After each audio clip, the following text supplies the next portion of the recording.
ဒီမေကုန်းလေးကိုကျွန်တော်ဖြည့်ပေးချင်ပါတယ်ခင်ဗျာဘောလုံးအားကစားနည်းမှမဟုတ်ဘူးမြည်သည့်အားကစားနည်းမျိုးမဆိုကျွန်တော်တို့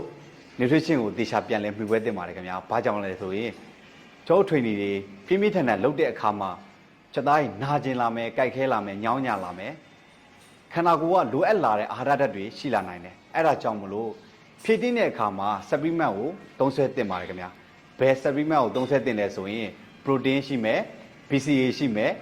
ဇက်အမီတို့ရှိပါတယ်ခင်ဗျာ protein ဟာဆိုရင်ခန္ဓာကိုယ်ကထွေးနီကြောင့်ရော့ကျသွားတဲ့မာဆယ်တွေကိုပြန်လဲဖြည့်တင်းပေးပါတယ်ခင်ဗျာ